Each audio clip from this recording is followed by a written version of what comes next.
सरकारें आती हैं, सरकारें जाती हैं, चुनाव आता है, नेता वादे करते हैं, हम लोग वोटिंग करते हैं, सब कुछ बदलते रहता है।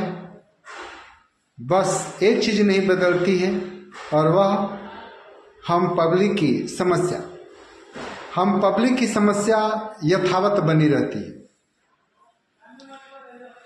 चुनाव आता है तो ये नेताजी कहते हैं कि वो नेताजी ने चोरी किया, वो नेताजी कहते हैं कि वो चोरी किया। देखने से भी लगता है मैदान में कोई 1000 करोड़ लूट कर खड़ा है तो कोई 2000 करोड़ लूट के खड़ा है, लेकिन दोनों लूट के खड़े हैं। ऐसे में हम पब्लिक लोगों को चुनाव करना है। अब हम लोग ज़्यादा लूटने वाले को चुने कि कम लूटने वाले को चुने, ये समस्या है। लोगों नेताजी लोग वो कितना चुराए, हम लोग इस बात पे ध्यान न दें, इसके लिए उन लोगों ने हम लोगों को पट्टी पढ़ाया है, बैकवर्ड का, फॉरवर्ड का, हिंदू का, मुस्लिम का। तो हम लोग नेताजी लोगों के चक्कर में अपने गांव घर के जो रिश्ते नाते हैं, भाईचारा है, उसको भी हम लोग खतरे में डाल दिए हैं। परंतु देश के या हर कोने में ऐसा है। ऐसा नहीं कि केवल बिहार में है या यूपी में है, या पूरे देश की हालात ऐसी है।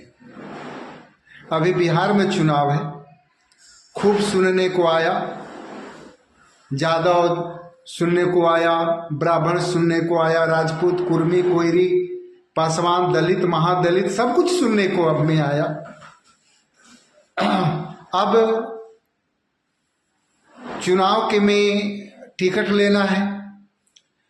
अब आप लोग देख ही रहे हैं, बिहार के लोग तो देख रहे हैं कि बड़े बड़े दिग्गज लोग सूटकेस भर भर के नोट ले जाते हैं और फिर भी टिकट नहीं मिलती है। टिकट का दाम बहुत ज़्यादा है। तो ऐसे में भाई वही आदमी टिकट खरीद सकता है जो कहीं से गलत तरीके से धन कमाता। सही ढंग से कमाने वाले के तो कुबद में है ही नहीं कि वह चुनाव लड़ लेगा या टिकट खरीद लेगा। दोस्तों, मेरा कहना यह है कि ठीक है, कोई राजपूत है, कोई यादव है, कोई भूमिहार है, कोई दलित है, कोई महादलित है, कोई हरिजन है, तरह तरह के हैं। सबके सभी जातियों के अलग अलग एक एक ब्रांड हैं। मेरा कहना है कि कभी हम पब्लिक लोग ये नेताओं के बातों को नज़रअंदाज करके आपस में मिलते हैं। मतलब एक मंच पे राजपूत, यादव, कुर्मी, कोयरी, भूमिहार, पंडित सभी लोग आए और आपस में विचार विमर्श करके एक अनूठा रास्ता तय करें कि आखिर हम लोगों के प्रदेश जो दिनों पर दिन अपना गरिमा खोते जा रहा है, अपनी समृद्धि खोते जा रही है, इसको कैसे संभाला जाए।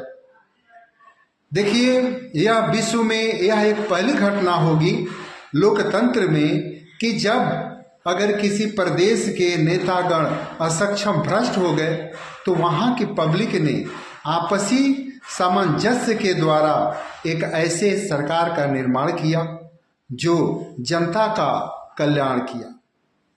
तो मैं आप सब से यही कहता हूं कि आप सब एक मंच पे आइए और अपने नेताओं से पूछिए कि भाई आज आप जब चुनाव का समय आया तो आप बता रहे हैं कि फलाने ने 200 करोड़ या 400 करोड़ का चोरी किया। जब वो चोरी कर रहा था और आप वहीं पर थे, आपके जानकारी में थी, तो आपने आवाज क्यों नहीं उठाया? क्या आप भी उसमें हिस्सेदार थे? पूछना पड़ेगा। और पूछिए अपने अपने नेताओं से कि भाई ठीक है, आप तो चोर नहीं है, अगला चोरी कर रहा था, तो आपने क्या हल्ला किया? क्या लोगों को बताया? नहीं। तो क्यों नहीं बताया? पूछिए। और सबसे अहम बात, एक मंच पे आइए और यह वक्त है एक इतिहास लिखने का। धन्यवाद।